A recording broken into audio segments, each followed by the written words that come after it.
A presença hoje é do economista e consultor de empresas Hugo Frois, com quem nós vamos conversar. Hugo, você tem atuado como consultor muito mais focadamente na área das pequenas e microempresas. Existe um fator predominante, um fator recorrente, constante, que explica as dificuldades da pequena empresa, além da crise? Oi, Saco. Primeiro, muito obrigado pelo convite, muito bom ficar no seu programa, vir aqui. Eu que agradeço. Prestar alguns esclarecimentos para você. Na verdade, eu me dedico como economista e consultor de empresas a micros e pequenos empresários devido à dificuldade que às vezes eles têm com relação à relação do empreendedor e relação do trabalho, e assim como relação de consumo, porque na realidade eles estão vendendo alguma coisa. O mercado hoje, de modo geral, estou falando do Espírito Santo, nós consideramos que nós temos 196 mil pequenos e microempresários no estado. O levantamento que se tem é que nós temos 98 mil empresas negativas ou negativadas. Aí eu fui fazer um levantamento, independentemente das consultorias que eu faço, qual o motivo de 98 mil empresas negativadas no estado, pequenos e microempresários? Aí você vai conseguir estabelecer que eles buscam bancos de fomento para empréstimo para capital de giro, empréstimo para renovação de estoque, e aquele capital que vem até ele, eu estou me referindo ao mau empreendedor. O que acontece? Esse dinheiro chega a ele, que seja lá 100, 150 mil reais, 200 mil reais, ele coloca aquilo no caixa, que ele pegou através de um banco, que tinha a obrigação de fomentar o negócio dele, e o que ocorre com ele? Passa 30, 40, 50 dias, ele pega parte daquele dinheiro, que era o capital de giro dele, e investe em coisa pessoal. Tipo, eu vou comprar um carro financiado em 60 meses. Com o dinheiro de onde? Não é nem do lucro que ele tivesse lá na pequena e microempresa, com o dinheiro do empréstimo que ele pegou, que era para gerar o negócio dele. Então nós temos aqui no país, aqui no Espírito Santo, 196 mil empresas, pequenas e micro, temos 98 mil negativadas, óbvio que 60% delas é exatamente por causa do custo Brasil, custo trabalho. A recessão também econômica permite que o consumo também de todas as famílias diminui. Então o mercado também fica um pouco mais restrito a épocas que nós tivemos de glórias aí na área do fomento de um modo geral. Então nós temos esse tipo de problema. Agora nós temos que caracterizar o seguinte: a crise econômica existe, a crise política existe, é um fato relevante, mas também temos que compreender o seguinte: não adianta você ficar achando e ouvir que, olha, o meu negócio fechou porque eu estou em crise. Não é verdade. Parte sim é verdade, mas parte não é, porque o uso do dinheiro, que é para outras atividades que não são aquelas afins, faz com que existe uma nomenclatura e que todo mundo está em crise. Não é muito bem assim. Ou a questão é que nem sempre o empreendedor, que é uma aptidão, é uma vocação, sim, necessariamente é um bom gestor, né? Não, não é. Ele tem uma bela de uma ideia, ele tem um bom negócio, coragem, ele é um comerciante nato, mas ele tem determinadas dificuldades. Então a minha função de consultor é exatamente ajudá-lo a entender de outros fatores que ele não está acostumado a conviver. Então, quando você passa para Rio, São Paulo, Porto Alegre, Recife, dando consultoria, você convive com uma série de pessoas dentro do mercado. Então você pega, por exemplo, eu dei consultoria para Verome, em Angra dos Reis, tem 4 mil funcionários. Mas o que tem a Verome a ver com um pequeno empresário que mexe com roupa no shopping? Tem tudo a ver. Porque quando você vai trabalhar numa empresa que tem 4 mil funcionários, você não dá consultoria para 4 mil funcionários, você dá para o departamento. Então você trabalha com o quê? Com a mesma pessoa. Então você chega numa empresa aqui do shopping, que tem lojista e que tem seus vendedores, é o mesmo que tem em outro lugar. Você está trabalhando com uma coisa que você falou muito bem. Como é que eu posso ter um bom negócio? Eu sou empreendedor nato, eu sei fazer isso, mas eu não sei fazer, sabe, duas coisas. Eu não sei mexer com dinheiro, com caixa, fluxo de caixa, orçamento, e não sei lidar com os funcionários. Então fica aquela relação que fica, olha, eu te pago tanto por mês e você me dá isso em troca. O que é em troca? O tempo de hora trabalhada. Mas essa relação hoje no mercado competitivo não existe mais. Hoje o seu diferencial é o quê? Eu vim aqui para fazer algo diferente daquilo que eu tenho de bom. Você tem um bom produto, é um empreendedor, é o inovador, mas você tem que ter algo mais, porque só isso não resolve. Compreende? Compreendo. E como é que você vê esse quadro aí? Os marxistas adorariam falar do Exército Industrial de Reserva. Nós estamos com 14 milhões de desempregados. Formalmente, né? Sim. Oficialmente, segundo os dados oficiais.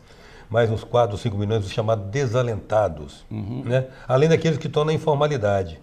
Como é que você vê o quadro a partir dessa demanda toda? Porque necessidade não é demanda. As pessoas precisam comer, dormir, morar, né?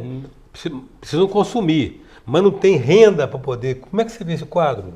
Bom, primeiro é o seguinte, eu não vou entrar muito no mérito do Karl Marx, o filósofo, porque eu teria que conversar um pouco com você depois da Revolução Francesa, para a gente chegar em alguma coisa que ele fala sobre alguma coisa relacionada à... A miséria que o capitalismo deixa como legado. Exatamente. A miséria perpetualiza, vai ser perpetualizar pelo capitalismo. Sim. Mas cortando isso, nós temos que ver o seguinte, o mercado brasileiro, um todo, nós temos 14 milhões de desempregados, nós temos mais 6 milhões de pessoas que trabalham na informidade, quer dizer, eles não têm nenhum agregado de trabalho, mas não deixam de estar fazendo alguma coisa. Então, somando isso tudo, nós temos 22 milhões de pessoas aí que são mais ou menos identificadas. Então, no Brasil, nós tivemos nessa crise que nós estamos vivendo nesses últimos anos aí, alguns cenários de empregados que você não conhece mais, você não sabia nem que existiam. Nós temos, por exemplo, o empregado que tem carteira de trabalho, você tem o desempregado, você tem quem está na informalidade, você tem o trabalho intermitente e você tem os desalentados. Ora, são 5 pessoas. 5 categorias. 5 categorias. Então vamos pegar para o Espírito Santo. No Espírito Santo, nós temos uma população de 3 milhões e 900 mil habitantes aproximado. Nós temos 700 mil pessoas com carteira de trabalho. É um dado. Nós temos aqui no Espírito Santo, dados atuais desse ano, 265 mil pessoas desempregadas. Ora, aí você pega 265 mil pessoas desempregadas. Essas pessoas desempregadas, que devem acontecer, acontece aqui no Espírito Santo, como acontece em qualquer parte do Brasil, elas procuram o quê? Primeiro que elas são preparadas, a maioria é. Tem curso superior, tem experiência, mas não consegue emprego. Aí você vai botar duas coisas, outros fatores que eu quero falar com você. Por que você não consegue emprego? Muitas vezes você não consegue emprego por causa da crise, é um fato real. Mas também tem uma outra coisa. Você muitas vezes não consegue emprego porque com a crise econômica que nós temos nesse país, o custo de ter um funcionário é muito alto, é muito elevado. Então o empresário, ele prefere não, ele não tem como admitir você, por mais que você seja um bom funcionário. Ora, se você segue dentro de um mercado procurando emprego, com um currículo na mão, eu estou considerando um empregado, um desempregado que tem uma certa qualificação. Ele roda tudo, não consegue emprego, aí ele cai na figura do desalentado, é aquele que está desprovido de interesse, desanimado para conseguir emprego. É a categoria quinta que eu tinha citado, desalentado. Agora, com a reforma trabalhista que ocorreu no ano passado, não importa, não estou discutindo aqui se ela é boa ou ruim. Eu só acho que qualquer coisa que seja inovadora, que comece, já é bom, já é uma ajuda. Então, nessa reforma que houve em novembro, nós tivemos agora outra forma de trabalho, que é o trabalhador intermitente. Você pega o Espírito Santo, que em abril, maio, junho, teve 1.500 e poucos desempregados, agora, atualmente, 580 conseguiram estar no mercado. Por quê? Porque é o tal do empregado intermitente. O que ele faz? Ele não tem custo como o padronizado que tem hoje na carteira de trabalho, ele presta um serviço dentro de uma empresa para o empreendedor e o custo dele é a relação que ele tem de eu trabalhei, eu recebi meu dinheiro e vou embora. Então nós tivemos 580 que conseguiram. Isso já é uma ajuda. Então, quer dizer, você pega o Brasil inteiro de empregos intermitentes... Vamos fazer uma trégua para nós chamar nosso comercial, a gente retoma a conversa depois. A gente conversa. A presença hoje é do economista e consultor de empresa Hugo Frois. A gente volta já. Voltamos com a presença do economista e consultor Hugo Frois. Hugo, eu tive que interromper para chamar o comercial. Você estava extrapolando para o Brasil o número de desalentados, ou trabalhadores desalentados. Você vê, daquela primeira fase que eu falei com você, da primeira parte da entrevista, eu estava falando sobre algo em torno de 14 milhões de desempregados no país. Isso. 6 milhões na área informal. Agora, desses 14 milhões e 6 milhões, nós temos ainda 4 milhões e meio no Brasil, brasileiros, que estão na característica do desalentados. Ou seja, já rodaram tudo, já fizeram de tudo e estão desprovidos de possibilidade de ter emprego. Não tem perspectiva. Não tem perspectiva nenhuma. Agora, como é que a gente altera essa perspectiva? Nós vamos falar sobre... Se nós formos falar que nós temos que diminuir impostos no país, claro, nós vamos demorar mais 2, 3 anos, tem que passar isso pelo Congresso. Se nós formos falar sobre a crise econômica, nós temos que começar a buscar uma alternativa. Alternativas são o quê? De você facilitar a oportunidade de você gerar outros empregos. Como você pode fazer isso? O fomento é uma grande parte que você pode ajudar. Eu acho que nós temos que incentivar, Eustáquio, muito o pequeno e microempresário. É ele que gera emprego, na verdade. É ele que é a base de tudo no Brasil, é ele. Então nós temos que arranjar um jeito de ajudá-lo. Agora, você acha que a reforma da legislação trabalhista, que era um conjunto de normas que remontava a 1946, né?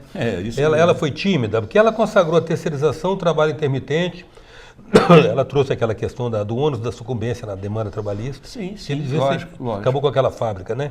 Mas você acha que, apesar disso, ela foi tímida? Ela foi bastante tímida, mas ela já teve um grande avanço. Eustáquio, você pensa o seguinte, imagina você ter olha a quantidade de sindicatos que tem nesse país. São milhares de sindicatos. Qual é a representatividade que eles têm? Quase nenhuma. Então você vê, acabou com o imposto sindical, né? Aquele obrigatório. Então hoje o sindicato, para sobreviver, ele também tem que mostrar o trabalho dele. Compreendeu? Sim. Agora eu acho o seguinte, que a terceirização que veio a ajudar, o trabalho intermitente, isso são avanços que nós não tínhamos no Brasil antigamente. Então tem para mim que ela tem que evoluir, mas eu já acho que é um grande avanço. Se nós estamos falando de 1946, nós estamos falando de 2013, 2017 fizemos esse trabalho. Acho que foi um grande avanço. Hugo, você acha que o custo Brasil, que é uma carga tributária muito pesada, asfixiante, a burocracia, mais de 60 tipos de leis, a deficiência de infraestrutura, e com a crise, o agravamento da concorrência, né? Cada vez mais, muita gente querendo vender para poucos que estão consumindo, isso se reflete também na micro e pequena empresa? Sim, sem dúvida. Você tem que sempre olhar o seguinte, aquilo que ocorre com uma grande empresa, de grande porte, de médio porte, também ocorre, guardadas as proporções, no pequeno e microempresário. O sofrimento é o mesmo. Por exemplo, você pega um pequeno microempresário, ele também tem um problema de logística, de compra de matéria-prima. Por menor que seja, mas ele também passa pelos processos. Então, a greve dos caminhoneiros, você acha que atingiu só nas grandes empresas? Não. O pequeno comércio também foi atingido. Então, a carga tributária que nós temos está literalmente ligada ao mesmo problema que tem do grande empresário que ao pequeno e microempresário. E te digo mais, Eustáquio, o pequeno e microempresário, que são os geradores de emprego e renda nesse país, eles são muito desalentados. Pouca gente dá atenção a ele. E o meu papel como consultor é tentar ajudá-los. Eu agradeço, Hugo, muito sua presença aqui. Obrigado, Eustáquio. Eu sempre estou à disposição de você. Eu acho que esse tema que nós estamos discutindo de emprego, desemprego e crise econômica é um material que provavelmente nós vamos ter para mais 3, 4 anos pela frente. E vamos aqui, qualquer coisa que você precisar, eu estou à sua disposição. Quero deixar com você uma lembrança aqui do nosso patrocinador, Red Summer. Ok, muito obrigado. E reiterar meu agradecimento à sua presença. Certamente em outras oportunidades gostaríamos de tê-lo aqui. Deixa eu ver o que você... Presente, né, Eustáquio? Sempre é bom, né? Uma lembrancinha para registrar a sua passagem. Na hora que você for usar, com a produção mais zombada. Ótimo. Tá bom? Muito obrigado. A presença hoje do economista e consultor Hugo Frois. Até já.